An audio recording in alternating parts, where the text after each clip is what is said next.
حقیقت ہے. کوئی بھی مسلمان فتح مکہ سے انکار نہیں کر سکتا کہ دوست تھے رسالت کے، قدم تھے علی کے. یہاں پر آئے علی کے قدم، وہاں پر تو مہر نبوت ہے، وہ تو قرآن کی آیت ہے. لیکن قدم آئے علی کے اور قرآن کے اوپر کوئی اور شے نہیں آ سکتی سوائے قرآن کے.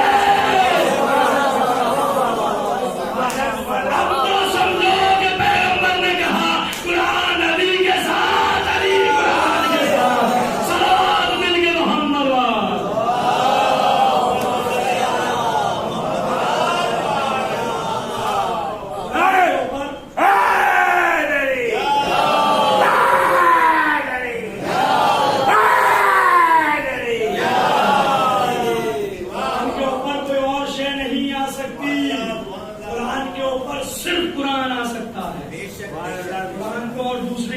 بھی نہیں آ سکتی. تو علی آئے تو علی قرآن ناطق ہے، قرآن کے اوپر قرآن ہے، قرآن ثابت ہے، اس پر قرآن ناطق ہے. اس لیے علی پیغمبر نے کہا علی قرآن کے ساتھ ہے، قرآن علی کے ساتھ ہے، اور قرآن کے اوپر سوائے قرآن کے اور کچھ نہیں آ سکتے. تو آپ تو 24 گھنٹے وضو سے نہیں رہ سکتے، وہاں تو لکھی بھی آیت. تو ایک ہی راستہ بچا کہ مانو کہ نبی معصوم ہوتا ہے، اور نہیں یہ ماننا پڑے کہ نعوذ باللہ ثم نعوذ باللہ خاکہ پر ہے کہ پیغمبر بھی ایسے ہی قرآن کو چھوتے تھے. ماننا پڑے گا نا کہ نبی معصوم ہوتا ہے، ہمارے جیسا نہیں عصمت پائی جا رہی ہے. تو اس لیے قرآن کی آیت لکھی بھی ہمارے اور آپ کے لیے ضروری ہے کہ طہارت سے چھوٹے. وہ تو آیا ہی پورا قرآن سینے پہ ہے. ایک حکم تقریر خط، دوسرا حکم سن لیجیے بات کر. اب جن کی نگاہ میں تاریخ ہے وہ بولے، جن کی نگاہ میں نہیں ہے وہ بعد میں مجھے پوچھے تو میں بتا دوں گا میں نے کیا جملہ کہا. آخری جملہ تقریر ختم ہونے جا رہی. پہلا حکم آپ قرآن نہیں چھو سکتے، قرآن کی آیت لکھی ہوئی ہے، دلیل اس بات کی کہ عصمت پائی جا رہی ہے، طہارت پائی جا رہی ہے. دوسرا حکم شریعت کا ہے، بغیر طہارت کے آپ مسجد میں نہیں جا سکتے. اس لیے جتنے دروازے مسجد نبوی میں کھلے تھے سارے بند کروائے، بس ایک دروازہ کھلا تھا، ہمارے مولا علی کا دروازہ.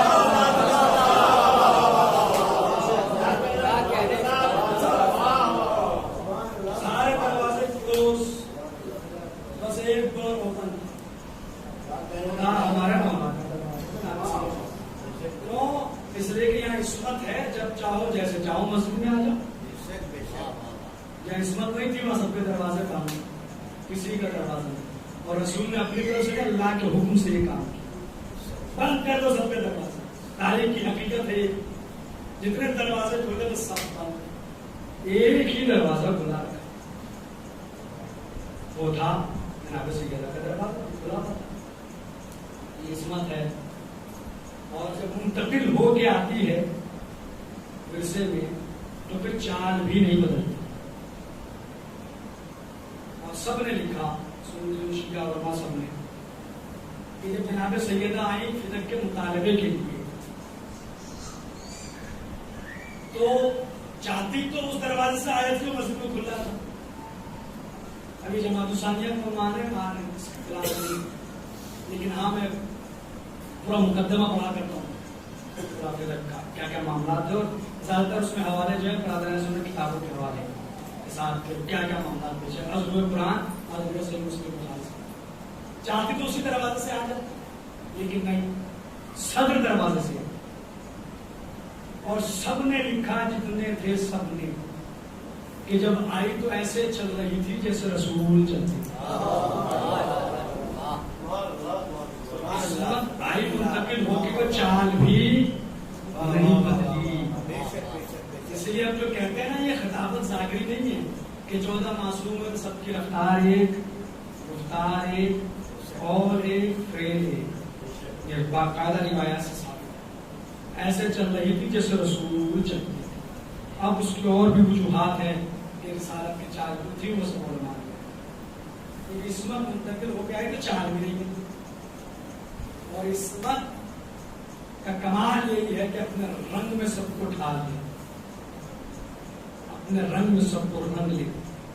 یہ جملہ یاد رکھیے، کل کے تقریر میں بہت کام آئے کہ جب عصمت پائی جاتی ہے تو معصوم سب کو اپنے رنگ میں رنگ لیتا، اپنے رنگ میں ڈھال لیتا، ورنہ کوئی کہیں کا تھا، کوئی کوفے میں تھا، سعید کہاں تھا، بصرے میں تھا، لیکن کیا کہنے ہیں، ایک مرکز تھا، سب اس کے گرد جمع ہو گئے، اور امام کو پتا تھا، اس لیے جو نہیں آیا اسے بلا لیا، کہا کہ تمہیں تمہارے ساتھ ایسا ہوا کہ اپنے جو ساتھ میں تھے وہ ادھر چلے گئے، ادھر والے ادھر آ گئے.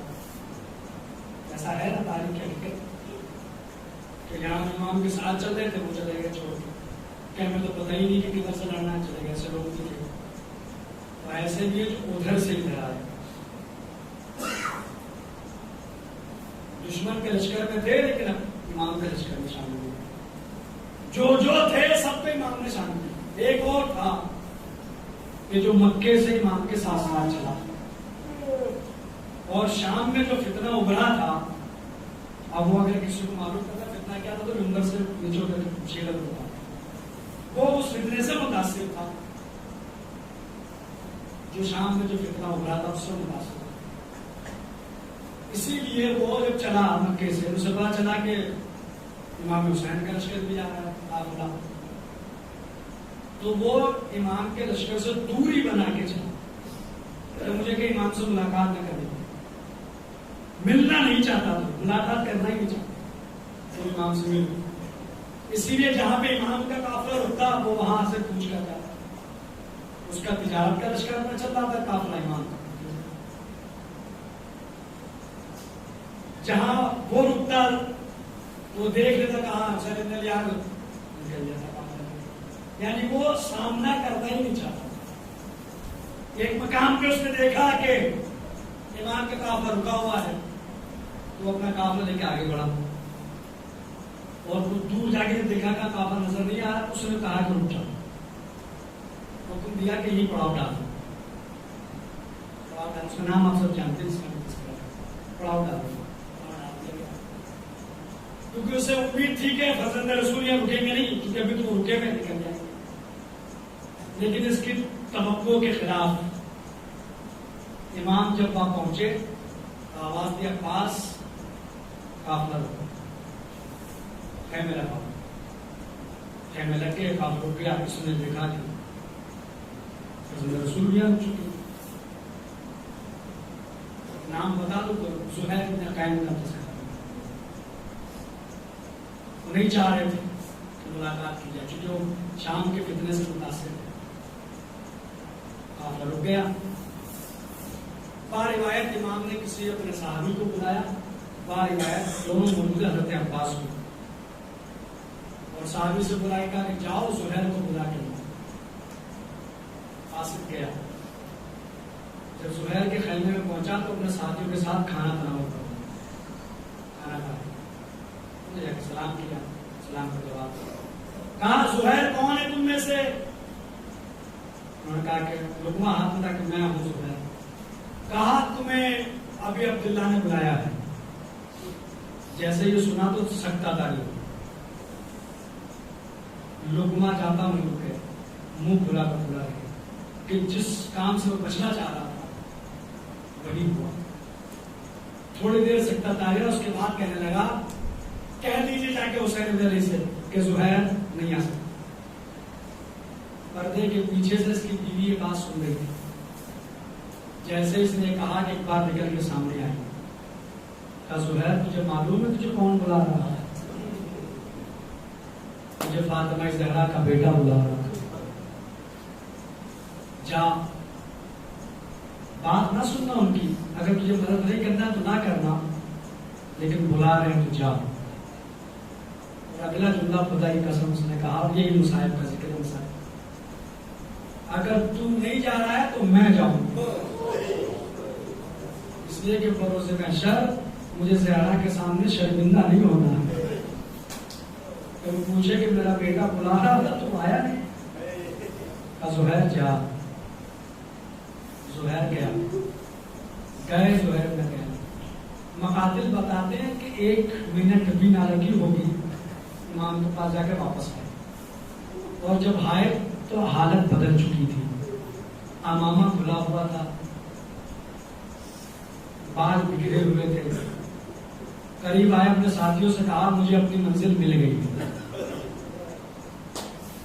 اور میں اب جا رہا ہوں اپنی منزل کی طرف.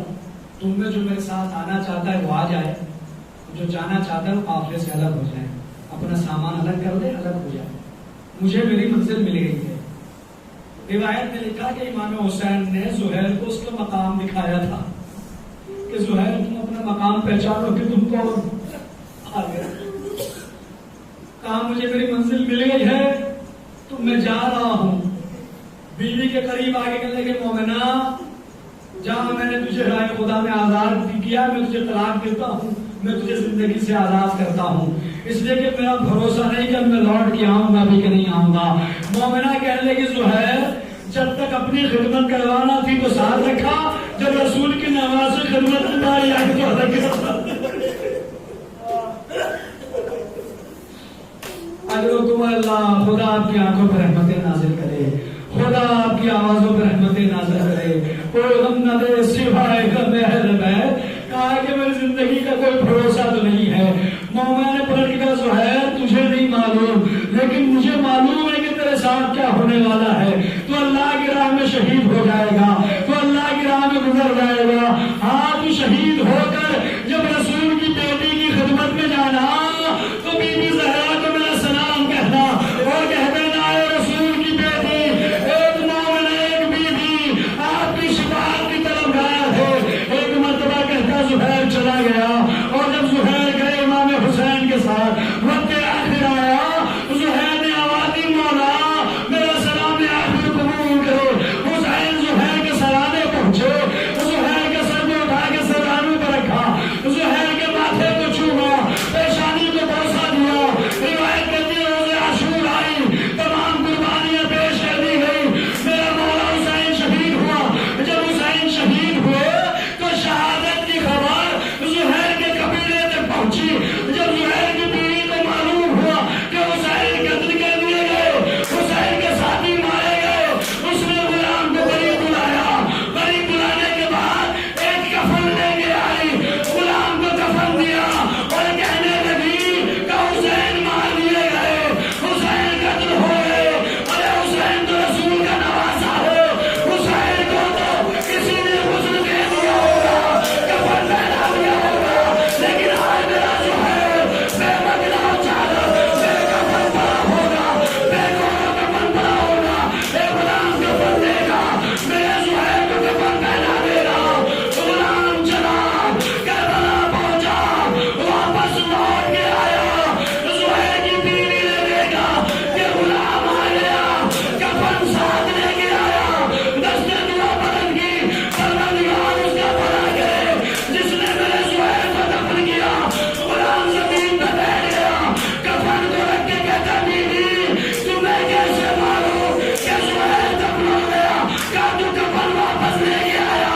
اس نے ماتم کیا، کہا تجھے زہیر کی بری کفن ایک تھا، لاشیں پاس حسین کا لاشا بے گور کفن، عباس کا لاشا بے گور کفن، علی اکبر کا لاشا ایک ہی کفن ایک تھا، لاشیں 72 کسے کسے کفن پہنا تھا.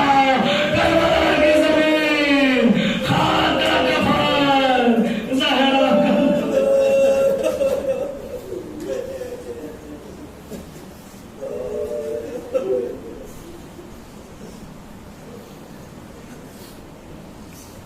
سیال الذین ظلموا ایام القادمین ولعنۃ اللہ علی القوم الظالمین. الہی بزہرا نبیہا واغہا معبود کے واسطہ محمد ہماری اس عبادت کو اپنی بارگاہ میں قبول فرما. ہمارے آنسوؤں کو تمہارے صحرا میں جگائے گئے. یا جاتی مومنات اور حسین حضرائی مصروف ہیں، ان کے جان مال عزت تعبد جو ظاہرین اربعین کی غرض سے نجف کربلا سامر رہے آدمی ہیں ان سب کی جان مال عزت آپ کو واسطہ محمد والے محمد کے معبود کشمیر کے مومنات کی حفاظت فرما جو پریشان آ ان کے پریشانی کو دور فرما جو مقروض ان کا قرض کے بیماری کا بلا